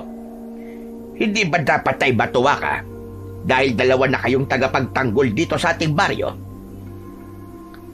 Napakadali mo naman magtiwala sa isang estranghero, Kapitan. Paano kung may masama pala yung balak sa ating lahat? Hindi ganoon ang pakiramdam ko kay Lito. Alam ko na bukal sa loob niya ang pagtulong na kanyang ginagawa. Ngunit sigurado ako na hindi siya kasing galing ko. Marami akong anting-anting at agimat. Kumpara sa isang yan, ay mas marami akong gamit na epektibong armas laban sa mga aswang. Pero Julius, wala namang nakikipagkompetensya sa'yo. Kahit ako, ay walang balak na ipakita sa mga tao kung sino mas magaling sa ating dalawa. Gusto ko lang ipaalam sa inyo kung sino ako sa baryo na to. Ganun ba? Pero bakit parang may takot akong nakikita sa mga mata mo? Ano ka mo? Takot? At bakit ako matatakot, Taber? At kanino? Huwag mong sabihin sa'yo. Takot na magkaroon ng bagong tagapagtanggol ang baryong ito. Takot ka na kapag nangyari yun, ay mapalitan ka at hindi ka na kailanganin ng mga tao rito. Takot ka na mawala ng mapagkakakitaan. Tila umurong ang dila ni Julius sa sinabing yon ni Lucio. Hindi man ito ipinakita, ay naramdaman ni Lucio na tinamaan ito sa kanyang sinabi. Biglang hinawakan ni Julius ang kwelyo ng damit ni Lucio at matiim siya nitong tinignan sa kanyang mga mata. Sino ka para katakutan ko, ha? Isang beses ka palang nakipaglaban sa mga aswang kumpara sa ilang taon na ginagawa ko ang bagay na yan. Julius, tama na yan. Inalis ni Kapitan Betong ang pagkakahawak ni Julius kay Lucio. Matalim na tumingin si Julius kay Kapitan. Yung bayad niyo sa akin para sa buwan na to, kung gusto niyo makipaglaban ako sa mga aswang, ay ibigay niyo na sa akin ng pera, Kapitan. Matapos yung sabihin ni Julius, ay walang paalam itong umalis. Hindi pa rin makapaniwala si Lucio na si Julius ang binatang nakausap niya kanina. Napakalayo na nito sa dating Julius na may mabuting puso. Nakita niya na tuluyan na itong nilamon ng kasakiman dahil sa pera. Mabuti naman at may naglakas na ng loob para sabihin ang mga bagay na yun kay Julius. Minsan maganda na rin na may nagpapaalala sa kanya kung paano ang maging mapagkumbaba. Pero Kapitan, sa nakikita ko, walang epekto mga sinabi ko sa kanya. O nga pala, Lito, may tanong ko lang. Paano ka bang natutong makipaglaban sa mga aswang? Isa ka rin bang antikero o kaya isang manunugis? Hindi, Kapitan. Kahit ako ay nagulat sa ipinakita ko ng gabing yun. Marahil ay dahil sa bugso ng damdamin at kagustuhan ko na mailigtas sa mga tao. Kaya ako yung nagawa. Alam mo, may naalala tuloy akong tao sa'yo. Sinong taong yun, Kapitan? Si Lucio, yung sinabi ko sa yung antingero na nagsanay noon kay Julius. Sana talaga ay bumalik na siya rito. Sigurado ko na magkakasundo kayong dalawa kapag nagkakilala kayo. Hindi na lang nagsalita si Lucio dahil sa pangambang baka umamin siya kay Kapitan Betong nang wala sa oras. Nagpaalam siya rito na maglalakad-lakad muna siya. Habang naglalakad ay hindi na iwasan ni Lucio ang mabahala sa ugaling meron si Julius ngayon. Para sa kanya ay hindi dapat nito ginagamit ang mga kaalaman na itinuro niya rito upang manlamang sa kapwa. Kinagabihan ay hindi magawang makatulog ni Lucio, kaya tumambay siya sa labas ng bahay ni Kapitan Betong. Tahimik ang buong baryo, pero may kakaibang bigat sa hangin siyang nararamdaman. Ang mga aso ay panay ang tahol na parabang may kinatatakutan ang mga ito. Maya-maya ay lumabas si Kapitan Betong. Tumabi ito kay Lucio at marahan siyang tinapik sa balikat. Maghahating gabi na. Bakit hindi ka pa natutulog, Lito? Hindi pa ako inaantok, Kapitan. Kanina pa akong balisa. Pakiramdam ko ay may hindi magandang mangyayari ngayong gabi. Bago pa man makapagsalita si Kapitan Betong, ay nakarinig na sila ng sigawan ng mga tao. Parehas silang nabahala dahil iisa lang ang naisip nilang dahilan noon. Ang mga aswang! Sumasalakay na naman sila, Lito! Huwag kang mag-alala, Kapitan. Ako ang haharap sa kanila. Mabilis na pumasok si Kapitan Betong sa bahay nito. Nang balikan nito si Lucio, ay inabot nito ang isang matalim na itak. Walang salitang tumango si Lucio at mabilis siyang nagtungo sa kaguluhan. Nang makarating sa kaguluhan, ay unang sumalubong kay Lucio ang isang aswang na may malaking pakpak. Buong lakas niyang tinaga ang isa nitong pakpak upang hindi na yun makalipad. Nang lumapag sa lupa ang aswang, ay inundayan niya ito ng 3 sunod-sunod na hataw sa leeg hanggang sa mapugutan ito ng ulo. 2 aswang pa ang humarang kay Lucio. Mabilis na sumugod ang mga yun, pero matagumpay niyang naiwasan ang pag-atake ng 2. Sinaksak niya ang isa sa tagiliran. Umikot siya at tinaga naman niya ang isa sa leeg. Ngunit mula sa kung saan ay isang aswang ang sumunggab kay Lucio. Natumba siya at nagpagulong-gulong sa lupa. Sa bilis ng pangyayari ay hindi niya na nagawang pigilan ang pagkagat ng aswang sa kanyang balikat, pero hindi siya pinanghinaan ng loob. Pinukpok niya nang hawakan ng itak ang ulo ng aswang. Sinundan niya yon ng pagsaksak sa leeg nito. Nang hugutin niya ang itak, ay sumirit sa mukha niya ang dugo ng aswang. Malakas na sinipa ni Lucio ang aswang, at nang tumayo siya, ay narinig niya muli ang malakas na alulong na siyang naging dahilan ng pag-alis ng mga aswang hanggang sa tuluyang nawala na ang mga yon. Sa pagkakataon na yon, ay lumapit na si Kapitan Betong kay Lucio. Lito, may sugat ka. Kailangan ay madala ka namin sa albularyo. Hindi na kailangan, Kapitan. Ayos lang ako. Malayo to sa bituka. Biglang dumating si Julius na may nakakalokong ngiti. Matiin nitong tinignan si Lucio. Uminom ka ba ng pampatulog? At ngayon ka lang nagising kung kailan wala na ang mga aswang? Ang totoo ay kanina pa ako gising. Nakita ko ang pakikipaglaban mo sa mga aswang. At masasabi ko na kumpara sa akin, ay wala ka talagang binatbat. Walang silbi ang husay mo sa pakikipaglaban kung hindi mo naman ginagamit. At bakit ako makikipaglaban kung kahit piso ay wala pang naibibigay sa akin si Kapitan Betong? Magbayad muna kayo bago ko kayo ipagtanggol at protektahan. Hindi pwedeng isinusugal ko na lang ng basta na aking buhay tapos wala ako natatanggap na kapalit. Hindi ako napapakain ng mga pasasalamat nyo. Nag-init ang ulo ni Lucio sa sinabing yun ni Julius. Lalapitan niya sana ito, pero hinawakan siya ni Kapitan Betong sa braso. Umiling ang kapitan habang nakatingin sa kanya. Ganun pa man, hindi napigilan ng kapitan ang bunganga ni Lucio.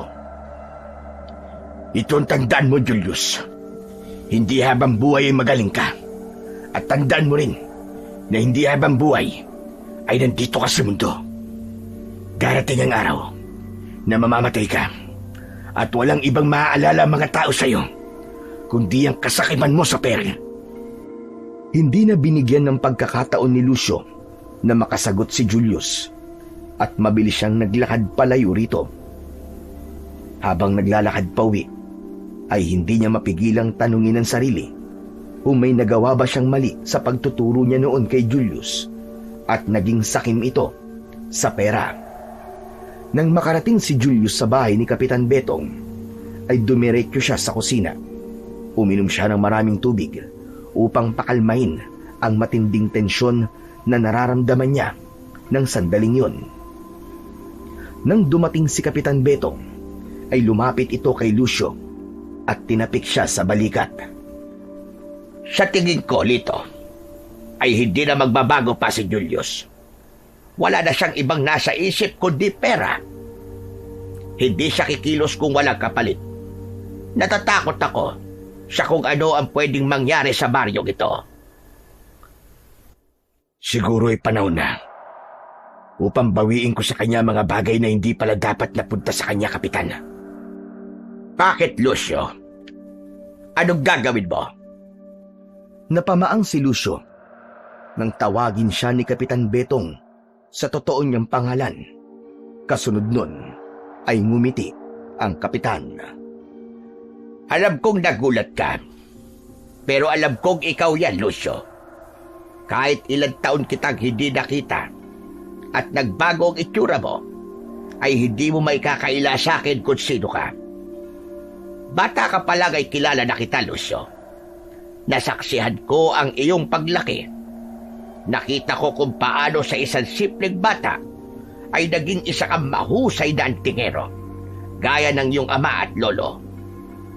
Pero Kapitan Betong, kung alam niyo na pala, bakit hindi niyo agad sinabi sa akin nung una pa lang? Dahil gusto kong hayaan na ikaw mismo ang umamin sa akin. Ayokong pangunahan ka sa kung ano ang plano mo, Lucio. Naniniwala ko na may dahilan kung bakit ayaw mong may makakilala sa'yo. Wala naman pong malalim na dahilan kung bakit ayoko may makakilala sa akin. Nahihiya lang ako na malaman ng mga tao na nandito na ulit ako dahil sa binigo ko sila noon. Pero hindi pa huli ang lahat para bumawi ka, Lucio. Lalo na ngayon na mas lumala ang sitwasyon ng ating baryo dahil kay Julius. Isa pa yan si Julius. Hindi ko akalain na magiging ganito siya.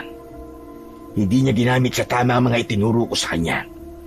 Kaya oras na para kunin ko sa kanya mga bagay na dapat ay sa akin. Anong binabalak mo, Lucio? Tutal, hindi naman niya nagagamit ang tama mga anting-anting ko. Ay kukunin ko naman ngayon sa kanya.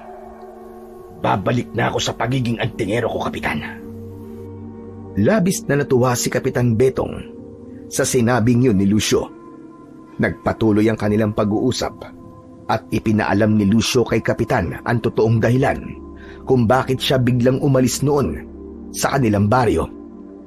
Matyagang nakinig naman si Kapitan Betong sa mga nangyari kay Lucio matapos niyang mawala sa lugar nila. Kinagabihan ay nagpatulong si Lucio kay Kapitan Betong sa paggupit ng kanyang mahabang buhok. Inahit din niya ang kanyang makapal na bigote at balbas. Para sa kanya ay tapos na ang kanyang pagtatago sa mga tao at oras na rin para malaman ni Julius na dismayado siya sa mga ginagawa nito sa kanilang baryo. Matapos yun ay nagpaalam na si Lucio kay Kapitan Betong. Mag-isa siyang nagtungo sa kanyang bahay. Nang nasa harapan na siya ng pinto, ay nag-ipon muna siya ng lakas ng loob bago siya kumatok. Hindi nagtagal ay pinagbuksan siya ng pinto ni Julius. Nanlaki ang mga mata nito pagkakita sa kanya. Kuya Lucio, buhay ka? Ako nga, Julius. Buhay na buhay. At para sa kaalaman mo, ako rin ang palaboy na nakikitira ngayon sa bahay ni Kapitan Betong. Kaya nakita ko kung ano napakalaking pagbabagong nangyari sa'yo. Diretsyong pumasok si Lucio sa loob ng kanyang bahay. Huminto siya sa gitna ng sala at iginala ang mata sa paligid. Pambihira. Napagawa mo na pala ang bahay ko. Naging konkreto na. Malayong malayo na sa dati nitong itsura. Pero hindi ako masaya na napaganda mo ito nang dahil sa pangingikil mo ng pera sa mga tao kapalit ng pakikipaglaban mo sa mga aswang. Anong magagawa ko? Wala akong pinagkakakitaan nung umalis ka eh. Kailangan ko mag-isip ng paraan kung paano ako mabubuhay. Masama bang humingi ako ng kabayaran sa pagbubuwis ko ng buhay kapag nakikipaglaban ako sa mga aswang? Walang mali sa ginagawa mo. Ang mali ay ang panggigipit mo sa mga tao rito. Ang hindi mo pakikipaglaban sa mga aswang kapag hindi ka nila binayaran.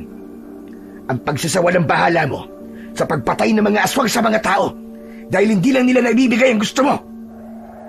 Lahat ng yun ay mali. Dahil hindi yan ang sinumpaan mong tungkulin sa akin noon, Julius. Hindi mo nga ako binigo na maging isa kang mahusay na antingero. Pero binigo mo ko dahil hindi mo ginagamit sa tama ang kakayahang itinuro ko sa'yo. Iniwanan mo sa akin ang tungkulin mo nun. Tapos babalik ka rito para sumbatan ako. Ikaw ang nagpumilit na turuan ako na maging kagaya mo. Para sa iyong kaalaman, ay hindi kita pinilit, Julius. Nagbigay lang ako ng suwestyon dahil sabi mo ay walang direksyon ng buhay mo at gusto mong maging kapaki-pakinabang. Pero dahil sa mga ginagawa mo ngayon, ay patawarin mo ako. Pero kukunin ko na ang lahat ng anting-anting ko na nasa iyong pagmamayari. At ang gusto ko ay umalis ka na rito sa pamamahay ko. Sandaling natahimik si Julius. Marahan itong naglakad palapit kay Lucio at matiin siyang tinignan sa mga mata. Walang problema. Aalis ako sa bahay mo ngayon din. Pero itong tandaan mo, hindi pa ako tapos sa'yo, Lucio. Sisiguraduhin kong pagsisisihan mong bumalik ka pa rito. Binabantaan mo ba ako, Julius? Hindi ako nagbabanta. Sinasabi ko lang kung ano ang mangyayari sa'yo. Ayaw mo ba nun? Mapaghahandaan mo ang susunod kong gagawin. Talagang napakalaki na ng pinagbago mo, Julius. Hindi ganyan ang Julius na inampun ko. At sinanay ko para maging isang mahusay na antingero at mabuting tao. Matagal na akong ganito. At ganito na ako bago mo pa ako makilala. Masyado lang mababaw ang pagtingin mo sa mga tao. Kaya hindi mo nakita kung ano talaga ang ugali ko, Lucio. Gusto mo bang malaman na totoo? Ang totoo, bala ko na talagang patalsikin ka sa baryong to. Yung agimat na isinuot mo nung gabi, nung huli kang nakipaglaban sa mga aswang bago ka umalis, itinubog ko yun sa tubig. Kaya nawalan yun ng bisa. Napamaang si Lucio sa isiniwalat na yun ni Julius. Hinintay niyang bawiin ni Julius ang sinabi, pero hindi yun nangyari. Oh, bakit di ka makapagsalita, ha, Lucio? Plano ko na talagang sirain ka sa mga tao rito noon pa man. At alam mo kung bakit? Dahil ako ang anak ng pinuno ng mga aswang na pinatay mo kasama ang lolo at tatay mo, Lucio. Nandito ako para magiganti. Ang mga pagsalaki ng mga aswang dito ay nangyayari dahil sa aking utos. Sumusunod sila sa akin dahil ako na ang kanilang pinuno. Hindi ka ba makapaniwala na nagawa kitang lokohin? At itong ginagawa kong paniningil sa mga tao ay ginagawa ko upang patuloy na sirain ang pangalan mo. Upang isipin nila na ako ang produkto mo. Kung ganun, lahat ng ipinakita mo sa akin ay isang malaking pagpapanggap lamang. Tama ka. Kung alam mo lang kung gaano ako nasusuka sa tuwing nagpapakita ako ng paghanga sa'yo. Dahil ang totoo ay kinasusuklaman kita, Lucio. Para sa akin ay hindi sapat na mamatay ka agad. Ang dapat sa'yo ay habang buhay na magdusa at mabuhay sa kahihiyan. Pero bakit ko ba patatagalin? Tutal, nakuha ko na ang gusto ko. Nasira ko na ang pangalan mo. At kahit wala ka rito ng 10 taon, ay kinamumuhian ka pa rin ng mga tao rito. Marahil sapat na yun. At panahon na para sumunod ka na sa aking ama sa impyerno. Sa isang iglap ay mabilis na nag-anyong aswang si Julius sa mismong harapan ni Lucio. Bahagyang lumaki ang katawan nito at tinubuan pa ito ng makapal na itim na balahibo. Nagkaroon ito ng matutulis na ngipin at mga kuko. Ang mata nito ay naging pula na parang bola ng apoy. Mabilis na hinawakan ni Julius si Lucio at hinila siya nito palabas ng bahay. Malakas siya nitong ibinalibag sa lupa, ngunit agad din siyang tumayo. Wala kang laban sa akin, Lucio. Dahil sino ka ba kung wala kang armas sa tagimat? Wala akong pakialam kung mamamatay man ako ngayong gabi. Ang importante, hanggang sa huli, ay pinili ko pa rin na protekta ng baryong ito laban sa mga aswang na kagaya mo. Muling umatake si Julius at nagawa nitong sugatan sa dibdib si Lucio gamit ang matutulis nitong mga kuko. Matapos yun, ay malakas siya nitong itinulak, kaya tumilapon siya at humampas ang katawan niya sa lupa. Sa kabila ng sugat na natamo, ay hindi sumagi sa isipan ni Lucio ang pagsuko. Muli siyang tumayo kahit sugatan, ngunit agad siyang tinadyakan ni Julius sa sikmura, kaya muli siyang napaluhod. Hanggang sa hindi inaasahang pangyayari, ay biglang dumating si Kapitan Betong. Lucio! Saluin mo ang agimat mo! Nanlaki ang mga mata ni Lucio nang biglang ibinato sa kanya ni Kapitan Betong ang agimat na ginamit niya noong nakipaglaban siya sa mga aswang bago siya umalis sa baryo nila. Nalaglag sa harapan niya ang agimat na agad niyang kinuha at hindi na muna niya inisip kung paano yun napunta kay Kapitan Betong. Ikinulong niya sa kanyang mga palad ang agimat at mabilis na binigkas ang isang dasal upang magkaroon yun ng bisa. Matapos yun, ay agad siyang tumayo at hinarap si Julius. Sa paglapit ni Kapitan Betong kay Lucio, ay inabot nito sa kanya ang isang matalim na itak. Tapusin mo na ang huwad na antingerong yan, Lucio. Ipakita mo sa kanya kung sino ka talaga. At huwag kang mag-alala, dahil simula sa gabi ito, ay hindi ka na namin hahayaan na lumaban ng mag-isa. Labis na nagulat si Lucio nang sunod-sunod na dumating ang mga kalalakihan ng baryo. Lahat ay may dalang armas, gaya ng palakol, sibat, at itak. Napangisi si Julius. Hindi man lang ito nagpakita ng kahit na konting takot. Sa tingin nyo ba ay masisindak nyo ako sa dami nyo? Sisiguraduhin ko na walang matitirang buhay na tao sa baryong to bago matapos ang gabing to. Malakas na umalulong si Julius. Pumailan lang ang alulong na yon sa buong baryo. Ilang segundo lang ang lumipas ay dumagsa na kagad doon ang mga alagad nitong aswang. Lahat ng aswang ay tumayo sa likuran ni Julius. Nagngangalit ang mga ngipin ng mga aswang. Walang tigil ang pagtulo ng malapot na laway na may kasama pang mga dugo. Unang sumugod ang mga aswang at hindi naman natinag ang mga tao. Sabay-sabay na sumugod ang mga tao at naganap na ang isang matinding salpukan ng puwersa, ng kabutihan at kasamaan. Sa isang iglap ay nakita ni Lucio kung paano bumagsak ang ilang mga tao at aswang. Alam ni Lucio na siya ang dapat na makaharap ni Julius. Laban yun sa pagitan nilang dalawa na dapat niyang tapusin sa gabing yun. Kaya walang pag-aalinlangan na naglakad siya palapit kay Julius. May oras ka pa para sumuko, Lucio. Huwag kang mag-alala. Dahil kung susuko ka, ay gagawin kong mabilis ang iyong kamatayan. Kilala mo ko. Wala sa pagkatao ko sumuko. Lalo na ngayon na nakita ko na ang totoo mong kulay. Galit na umangil si Julius bago ito sumugod. Mabilis ito at ramdam ni Lucio ang taglay nitong lakas. Tumalon si Julius at sinugod nito si Lucio mula sa itaas. Nagawang makaiwas ni Lucio.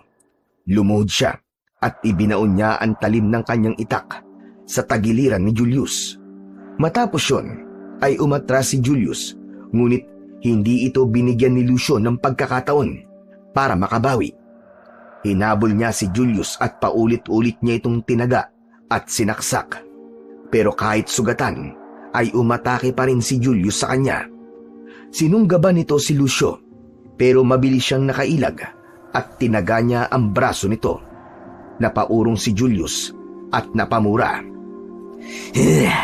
Hindi mo ako matatalo, Lucio. Matanda ka na. Wala ka ng lakas. Laos ka na. Laos na akong laos. Pero buo pa rin ang paninindigan ko. At hindi ako traidor. Nakagaya mo. Umatake si Julius ng sunod-sunod. Tinamaan si Lucio sa balikat, sa tiyan at sa binti. Napaluhod siya sa harap ni Julius. Tumawa si Julius habang nakatayo sa harap niya. Ano? Tignan mo ang sarili mo. Hindi magtatagal ay magiging isa ka na lang alaala. Matiim na tinignan ni Lucio si Julius. Hinawakan niya ng maigpit ang kanyang agimat at humiling siya roon ng karagdagang lakas. Agad niyang naramdaman ang paggapang ng kakaibang enerhiya sa kanyang buong katawan. Tumayo siya kahit nanginginig ang katawan. Ikaw ang magiging alaala na lang at matatandaan ka ng mga tao bilang isang masamang alaala. Muling naglaban sina Lucio at Julius. Nang sandaling yun, ay ramdam ni Lucio na mas malakas at mas mabilis na siya. Umikot siya at tinaga si Julius sa tagiliran. Napasigaw ang aswang. Sinundan niya yon ng magkakasunod na taga sa balikat at sa dibdib ng aswang na tuluyang nagpahina kay Julius. Malakas na itinulak ni Lucio si Julius at nang mapasandal ito sa puno ay sinaksak niya ito sa tiyan. Nang hugutin niya ang itak ay walang pagdadalawang isip na ginilitan niya sa leeg ang aswang na naging dahilan ng tuluyan itong pagkasawi. Nasaksihan ng mga aswang ang pagkamatay ng pinuno ng mga ito. Dahil doon ay nagsimulang umatras ang mga natitirang aswang. At saan kayo pupunta, mga damuho kayo? Tatakas! Walang makakaalis sa inyo ng buhay! Umakbo si Lucio sa pinakamalapit na aswang at itinaga ang itak sa leeg nito. Sumunod siya sa iba pa at akala mo ay isa siyang makina na ginawa upang pumatay ng mga aswang. Wala siyang tigil sa pagtaga at pagsaksak sa mga aswang na nalalapitan niya. May mga aswang na nagtangkang tumakas pero sinundan ni Lucio ang mga yon upang paslangin. At makalipas ang ilang sandali, ay wala nang natirang buhay na aswang. Lahat ay nakahandusay sa lupa, habang si Lucio ay halos maligo na sa malapot na dugo ng mga halimaw. Habol niya ang kanyang paghinga, ngunit puno ng kasiyahan ng kanyang puso, sapagkat sa gabing yon ay ang mga tao ang nanalo laban sa mga aswang. Agad na lumapit si Kapitan Betong kay Lucio, habang ang mga kasama nila na nakipaglaban ay nagdiriwang sa kanilang tagumpay. Pinatunayan mo ngayong gabi na ikaw pa rin ang pinakamahusay na antingerong manunugis, Lucio. Sigurado ko na sobra kang ipinagbabalaki ng tatay at lolo mo sa kabilang buhay. Maraming salamat, Kapitan. Pero paano napunta sa inyong agimat ko? Nakita ko kasing itinapon niya ni Julius. Hindi ko alam noon kung ano ang dahilan niya. Pero dahil alam kong importante sa iyo ang agimat na yan, ay kinuha ko yan at itinago. Maraming salamat talaga, Kapitan. Kung hindi dahil sa inyo, ay malamang patay na ako ngayon. Salamat din dahil alam kong ikaw ang nagkumbinsi sa mga tao para lumaban. Salamat na lang sa Diyos at hindi ako nahirapan na magpaliwanag sa kanila kung bakit kailangan na namin lumaban. At huwag kang mag-alala dahil tutulungan din kitang magpaliwanag sa mga tao. Pero ang importante sa ngayon ay nalantad na ang panlilinlang ni Julius sa ating lahat at nagtagumpay tayo na patayin siya. Wala na ang mga aswang. Payapa na ang baryong ito.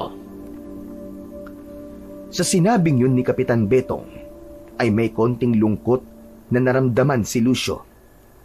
Malungkot siya sapagkat naging malapit sa kanya si Julius at naniwala siya sa pagpapanggap nito.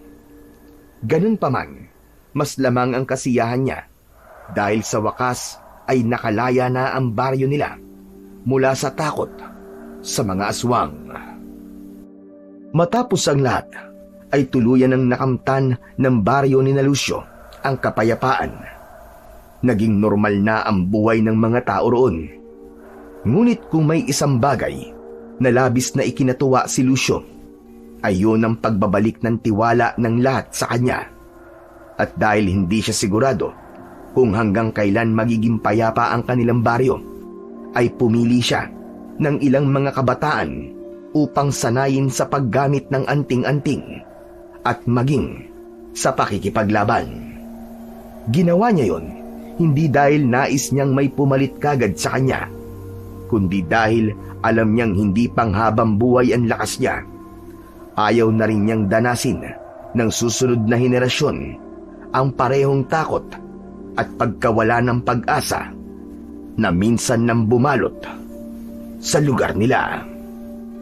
Pero naniniwala siya na hanggat nagkakaisa ang mga mamamayan sa kanila at may pananalig sa Diyos, kahit kailan ay hindi mananalo ang kasamaan laban sa kabutihan.